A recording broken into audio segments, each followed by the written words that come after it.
अस्सलाम वालेकुम। आज 9 बजे में आपको खुश आमदीद कहेंगे। मैं हूँ किरण रिजवी और मैं होली आबिद। बुलेटिन में सबसे पहले आपको बताएं कि कौमी सलामती पर पार्लियामेंट में तवील बैठक जारी है। पाकिस्तान की सरजमीन अफगान तनाजे में इस्तेमाल नहीं हो रही।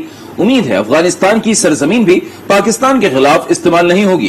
कौमी सलामती इजलास में DGISI की खारजा उमूर, दाखिली सलामती, अंदरूनी चैलेंजेस, मसला कश्मीर और अफगानिस्तान की सूरत हाल पर जामे ब्रीफिंग। बताया अफगान सरहद पर 90% बाढ़ का काम मुकम्मल हो गया। कस्टम्स और बॉर्डर कंट्रोल का भी मौसर निजाम तश्कील दिया जा रहा है। पाकिस्तान ने अफगान अमल में इखलास के साथ जिम्मेदाराना किरदार अदा किया। अमन के लिए अपना किरदार जारी रखेंगे।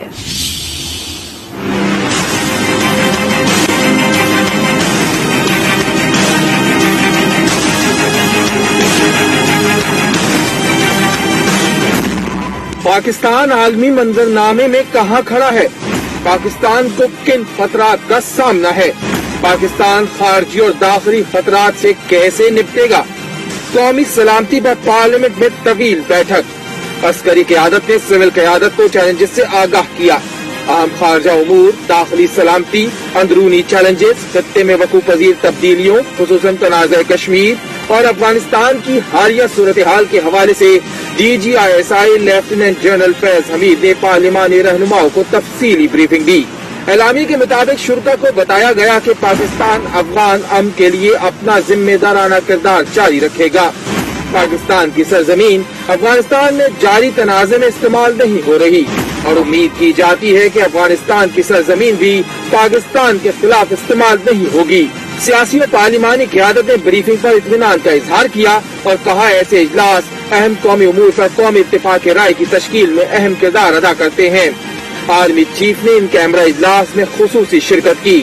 वजीर आजम इमरान खान इजलास में शरीक नहीं हुए। पार्लिमानी कमेटी बराए कौमी सलामती की सदारत स्पीकर कौमी असम्बली ने की, जिसमें वफाकी वज़रा, चारों वज़राए आला, chairman senate, opposition leader Shahbaz Sharif और बिलावल भुट्टो समेत दीगर अरकान शरीक हुए। DGISPR समेत कौमी सलामती इदारों के सरबराहान ने इजलास में खुसूसी तौर पर शिरकत की। कौमी सलामती कमेटी के इजलास में ब्रीफिंग पर अपोजिशन रहनुमाओं का इजहार इत्मीनान। शहबाज शरीफ ने कहा मौजूदा सूरत हाल में दी गई ब्रीफिंग जामे रही। शाहिद खाकान बोले अहम इजलास था, वजीर आजम को आना चाहिए था। अपोजिशन लीडर शहबाज शरीफ ब्रीफिंग से मुतमईन नजर आए। बोले मौजूदा सूरत हाल में दी जाने वाली ब्रीफिंग जामे रही। अभी तक की ब्रीफिंग कैसी रही है? आपने क्या सवालात किए सर? कैमरा में सारी मैं तो वैसे तो सर आप मुतमईन हैं? आप इसे ब्रेक समझते हैं पार्लियामेंट के लिए? आप सेटिस्फाइड हैं ब्रीफिंग से सर? जो सूरत हाल है उसके बारे में जो ब्रीफिंग दी गई है वो बड़ी अड्डे न देने का जो ऐलान है वो कैसे? शाहिद खाकान अब्बासी ने कहा कि अमेरिका ने अड्डे मांगे और न हम दे रहे हैं। अहम इजलास था, वजीर आजम को आना चाहिए था। चैलेंजेस बताई गई हैं, क्या चैलेंजेस हैं, क्या मुश्किलात हैं, क्या मुहर्रकात हैं, सारी बातें रखी गई हैं अवाम के सामने। सर हल क्या बताया गया है? सोल्यूशन हल देखिए, ये हल का फोरम नहीं है। हकायक रखे गए हैं, सोच रखी गई है, ब्रीफ किया गया। पार्लियामान भी मेंबर है, हुकूमत भी है, अपोजिशन भी है, वो उसके मुताबिक अपने राय देगी, चाहे वो किसी अवाम की सिटिंग में दे, किसी और डिबेट में दे। साबिक वजीर आजम यूसुफ रजा गिलानी ने कहा कि मौजूदा हालात में कौमी इत्तेफाक राय निहायत जरूरी है। इजलास खत्म होने से कबल ही वजीर आला खैबर पख्तूनख्वा रवाना हो गए। आप वजीर आजम रहे हैं, नेशनल सिक्योरिटी चैलेंजेस से आप खुद भी आगाह हैं, तो क्या आप समझते हैं जो इस वक्त की सूरत हाल है वो वाकई इस वक्त पाकिस्तान के बड़े मुश्किल इस वक्त सबका कंसेंसस की जरूरत है। कौमी सलामती के इजलास में वजीर आजम की अदम मौजूदगी पर बिलावल भुट्टो जरदारी को एतराज।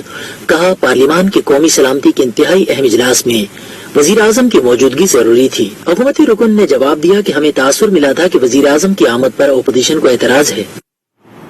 पाकिस्तान का चीन के मामले पर कोई भी दबाव कबूल करने से इनकार। वज़ीर आज़म इमरान खान ने दुनिया को साफ बता दिया कि कुछ भी हो जाए चीन से ताल्लुकात खत्म नहीं करेंगे।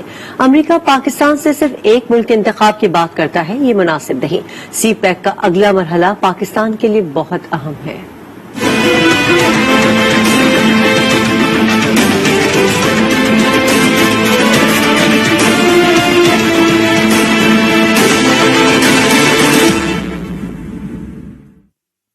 दबाव कबूल नहीं, पाक चीन दोस्ती जिंदाबाद। कुछ भी हो जाए चीन से ताल्लुकात खत्म नहीं करेंगे। वजीर आजम ने चीनी मीडिया से गुफ्तगू में दुनिया को पैगाम दे दिया। There's pressure put on Pakistan to change its relationship or downgrade its relationship with China. It won't happen because the relationship between Pakistan and China is very deep, and it's not just the governments; it's a people-to-people relationship. So, to sum up, whatever will happen, our relationship between the two countries, no matter what pressure is put on us, is not going to change. वजीर आजम ने कहा, America Pakistan से सिर्फ एक मुल्क के इंतखाब की बात करता है, ये मुनासिब नहीं। Pakistan thinks that it is very unfair for the US or other powers, Western powers, for countries like us to take sides. Why do we have to take sides? We should have good relationship with everyone. वाज़ेह किया, पाकिस्तान को सिर्फ अफगानिस्तान के अमन से गर्ज है।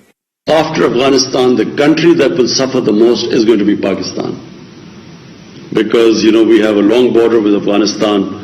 Taliban is basically a Pashtun movement. And there are more Pashtuns in Pakistan than Afghanistan. Half the Afghanistan population is Pashtun. So the worry here is that we will be deeply affected by if there is a civil war. So therefore, we want there to be a political settlement at all costs.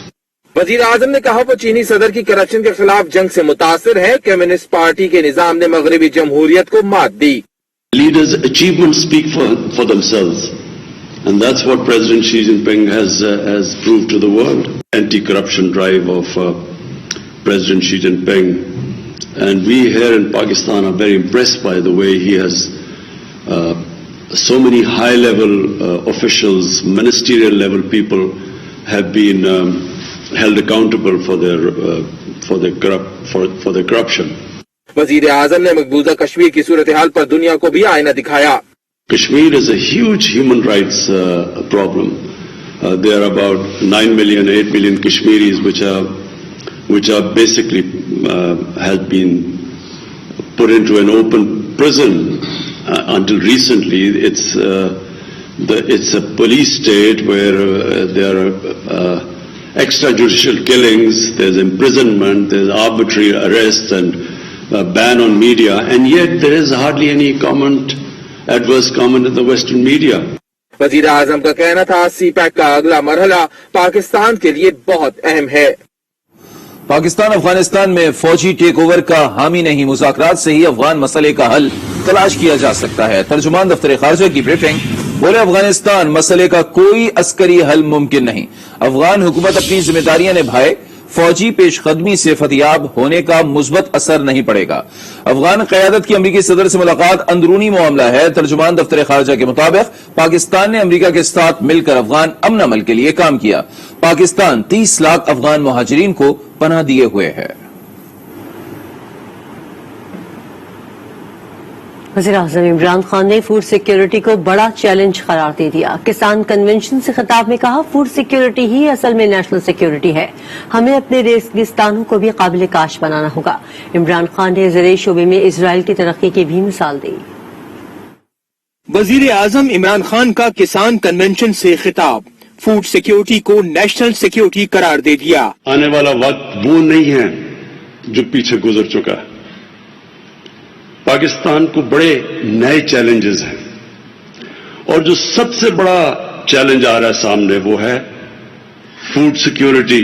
वजीर आजम ने कहा, आबादी तेजी से बढ़ रही है, खुराक की जरूरियात पूरा करना रियासत की जिम्मेदारी है। अगर हम इसी तरह चलते रहे, आबादी हमारी तेजी से बढ़ रही है, आपको पता है बच्चों में तो माशाल्लाह हम खुद कफील हैं, और जिस रेट पे हमारी आबादी बढ़ रही है, अभी से हमें तैयारी करनी चाहिए हमारे बच्चों को इस तरह की जो उसकी ग्रोथ के लिए जो सबसे बुनियादी चीज दूध है, वही उसको खालिस नहीं मिल रहा।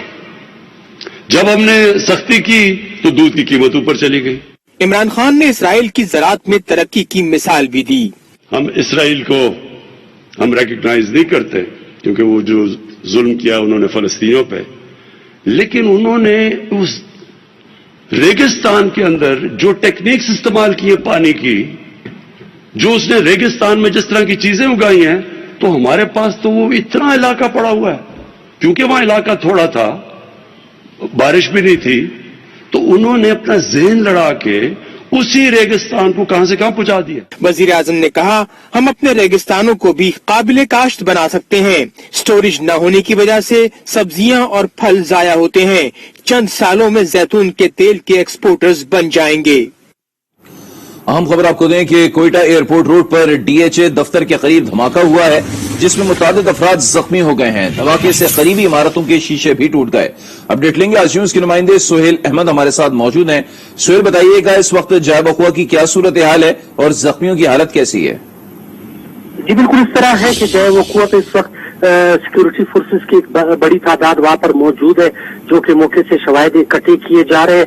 और जख्मियों को चूंकि एफसी और सीएमएच अस्पताल करीब पड़ रहा था, तो जख्मियों को फौरी तौर पर सीएमएच अस्पताल मुंतकिल किया गया। इस धमाके में 4 अफराद जख्मी हुए, जिन्हें सीएमएच अस्पताल मुंतकिल किया गया। पुलिस का इब्तदाई तौर पर ये बताया जा रहा है कि इस पुलिस की जानिब से कि ये एक मोटरसाइकिल धमाका था, हो सकता है ये आईडी धमाका था। करीब से ट्रक गुजर रहा था जिसमें सवार 4 अफराद मामूली जख्मी हुए, जिन्हें फौरी तौर पर अस्पताल मुंतकिल किया गया। धमाके के फौरन बाद जो इतला मिली तो कोयटा शहर के जो तमाम बड़े सरकारी अस्पताल है उसमें फौरी तौर पर इमरजेंसी नाफिज करते हुए तिबी अमले को तलब कर लिया। धमाके से करीबी इमारतों के शीशे भी टूट गए। इस वक्त जाय वकुआ पर सिक्योरिटी फोर्सेज मौके से शवाहिद इकट्ठे कर रहे और सड़क के दोनों अतराफ को ब्लॉक किया हुआ है। ट्रैफिक आमद रफ्त मातल है। जी बहुत शुक्रिया सुहेल आपका। ठीक है, खबरें भी शामिल करेंगे लेकिन इस ब्रेक के बाद। आज के साथ रहिए।